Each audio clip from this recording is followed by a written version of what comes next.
Allora, facciamo un po' il giro di chiusura per fare il punto finale della trasmissione. Stavolta incominciamo con la politica e poi arriviamo alla chiusura, alla chiosa finale della SPCGL. C'è stata una bocciatura, questo è un dato di fatto, bocciatura importante, un segnale forte, però dove la bocciatura è stata della quinta commissione, per spiegare ai nostri telespettatori. La Commissione La Sanità, Commissione Sanità, esatto. Eravate congiunti, per cui c'era tanto l'opposizione quanto quanto la la cosa. maggioranza. Questo fa ben sperare sotto certi profili, questa è una cosa che non abbiamo visto finora, perché avete visto che umanamente ragionando era una cosa illogica quello che si addiveniva. A chi ci ascolta pare strano, proprio per i meccanismi in cui siamo connotati, che se in consiglio congiuntamente si arriva a una decisione, ma è possibile che in giunta, cioè ce ne sia un'altra, che non ci sia un modo di interagire, comunicare, siamo persone, insomma, se si parla a livello governativo, e quindi quello che è l'idea che viene fuori è che ci possano essere losche trame strane, oscure. Cerchi di far chiarezza a questo e da là andiamo a vedere poi cosa ne deduce il Con sindacato. semplicità, io In credo poche che la parole. Giunta sia il luogo del potere, il Consiglio è il luogo del buonsenso e quindi anche tra consiglieri che sono di schieramenti opposti, quando si capisce che una cosa non funziona, esempio il taglio di 14 milioni sulla parte relativa ai fondi per la non autosufficienza e complessivamente 22 milioni sul sociale, non è accettabile che in una fase di crisi, di difficoltà come questa, non si vada a comprendere che quella è una parte che non può essere compressa del bilancio regionale. Quindi il buonsenso questa volta ha vinto sulla logica di potere. Adesso vedremo nella sfida in Consiglio regionale. Guardi, il punto è che dobbiamo analizzare quali sono i problemi in questa regione. Abbiamo parlato di sociosanitario, ma le pare possibile che ci sia un solo aeroporto in Italia che non è collegato attraverso il treno e questo si chiama aeroporto Marco Polo di Venezia? Perché? Perché ci sono 39 aziende che si occupano Quindi ci del sono problemi strutturali trasporto molto molto grossi pubblico locale. che dovete risolvere. Voglio dire, guardate che È proprio il sistema regione Sistema. sì. le anomalie di questa regione sono tante e sono profonde. Quindi io ripeto, spezzo una lancia a favore dell'ottimismo, perché di pessimismo ce n'è No, no, per già carità. abbastanza In questo in periodo questo dobbiamo farlo, paese dobbiamo e anche metterci in questa fiducia. regione. Crediamoci che partendo dal basso, con un processo partecipativo, siamo in grado di rovesciare come un calzino questa regione, perché vi assicuro che di cose da fare e da cambiare ne abbiamo a decine, spezzando un po' queste logiche del potere, spezzando un po' queste Qualcosa logiche si di può aiuto fare. e di sostegno, diciamo, a logiche privatistiche e rimettendo in campo la logica del buonsenso. Sono convinto che riusciremo a cambiare anche questa regione Veneto. Presidente, cosa si auspica anche perché di necessità per riuscire a mantenere una posizione. Mi auspico quello che pensa il sindacato pensionati e pensa anche il consigliere regionale, che mettendosi assieme si riesca a fare massa d'urto e che si dia una mano ai nostri anziani, perché veramente bisogna dare una mano non alla casa di riposo di Schio, ma una mano agli anziani che ad un certo Bravissimo, ha momento non ce ribaltato la un po', fanno l'ha più. tirato fuori. Bravo, che ha tirato fuori effettivamente l'essenza della questione, che sono persone, perché poi parliamo di strutture con Chiarissimo. esigenze, bilanci, abbiamo messo numeri, però dietro ci sono persone e famiglie. Per adesso. Da dove cominciare? Se dovessi dare delle priorità, direi che sono d'accordo con quello che dice il Presidente della Casa di Riposo.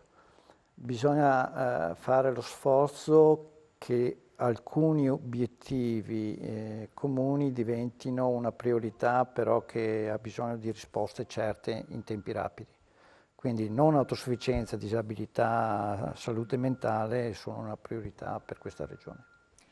Rita Turati, quindi voi che posizione adesso assumerete per essere più penetranti, diciamo in qualche modo, oppure per cercare di fare sistema, perché il consigliere le ha dato un assist importante. Certo che sì.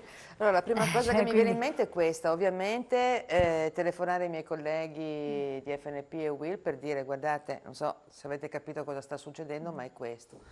Proviamo, visto che noi abbiamo già preso una posizione ufficiale con il comunicato stampa a rendere quella roba lì unitaria e usarla da mandare a tutti i consiglieri, alla giunta, eccetera, eccetera, alle associazioni, esattamente, insomma a tutti, per dire attenzione, come un grido d'allarme, guardate che le preoccupazioni che avevamo espresso alcuni mesi fa si stanno realizzando.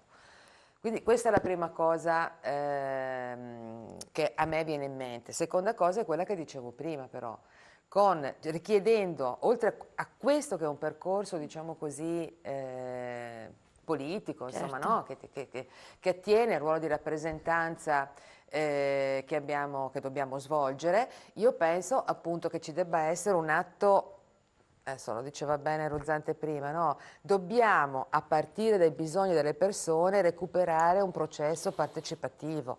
Io non ci sto più a questo gioco per cui il potere risponde solo a se stesso, e se va bene il Consiglio, dove qualche buonsenso in più riusciamo a giocarcelo. Ma quindi voi vi attiverete in questo senso, in questo punto di vista, questo è fondamentale, per quel che potete fare questo è importante. Tutto il macello possibile per evitare appunto che si arrivi con l'acqua alla gola, poi, esatto, questi tagli che sono drammatici. E poi per ribaltare, se è possibile, diciamo così, l'intero sistema e si ricomincia a programmare e riprogettare un sistema sociosanitario che dia garanzie di diritti per tutti, insomma.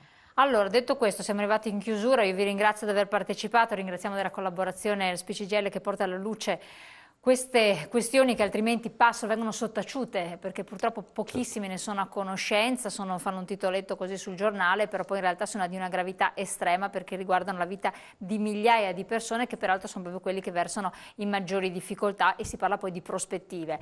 Dedicheremo senza dubbio un altro capitolo anche alla sanità, perché sappiamo che ne abbiamo tantissime richieste da parte delle persone, e alle pensioni necessariamente, quindi diventa un impegno parlare del discorso delle pensioni. Vedremo intanto quello che succederà con il governo in carica con Renzi, quindi come si profilerà con i nuovi ministri.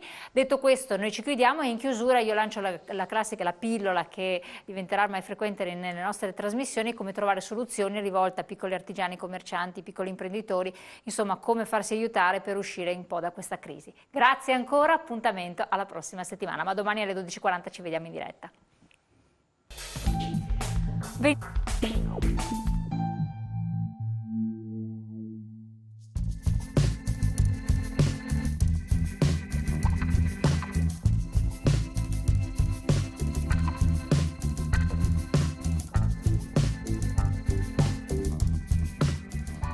L'Eurointerim International è una società che nasce dall'esperienza e dai soci di Eurointerim SPA, Agenzia per il Lavoro, e società quindi di somministrazione di lavoro per le imprese.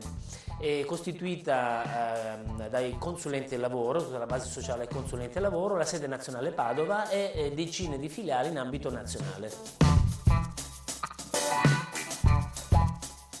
L'Eurointerim International intende sostenere le imprese italiane che intendono delocalizzare la loro attività e anche le imprese che intendono sviluppare il proprio business, cioè quindi trovare nuove partnership, vendere nuovi prodotti, e quindi si intende mettere a disposizione le proprie competenze a sostegno di queste imprese che vedono nella globalizzazione margini di intervento e di sviluppo commerciale. I paesi sono quelli emergenti, abbiamo fatto delle scelte, ci sono dei paesi che francamente sono molto gettonati in generale dalle grosse imprese. Noi abbiamo fatto la scelta dei paesi emergenti, quindi dalla Cina, l'India, il Vietnam, il Cile, il Brasile, piuttosto che la Russia, la Polonia, la Moldavia, la Serbia e così via. Quindi sono i paesi emergenti, abbiamo identificato e abbiamo realizzato delle strutture con la partnership di altri soggetti, in partnership con altri soggetti per sostenere le imprese che intendono portare all'estero le loro attività e sviluppare in questi paesi.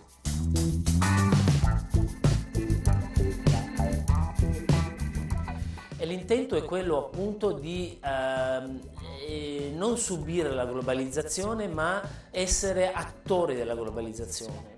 Ormai si sa che in Italia la situazione è quella che è, lo sviluppo delle imprese in questo momento, anche nei momenti di crisi, è stato e sarà sempre di più verso il mercato estero. Da qui la necessità di sostenere le nostre imprese che intendono appunto sviluppare all'estero il proprio business. Noi normalmente quando decidiamo di andare all'estero, l'errore che facciamo è quello di pensare che gli altri pensano alla stessa maniera nostra. Quindi una prima cosa da conoscere è la cultura, la mentalità di quel paese e le loro caratteristiche, le loro abitudini, le loro attitudini a quel tipo di attività.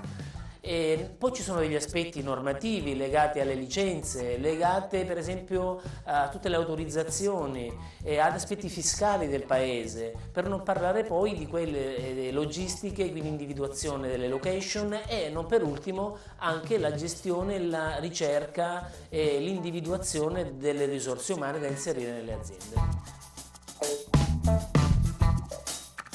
Ma noi abbiamo un prodotto, delle aziende artigianali che sono delle eccellenze. Queste eccellenze vengono chieste all'estero nei paesi emergenti perché il grande marchio c'è già.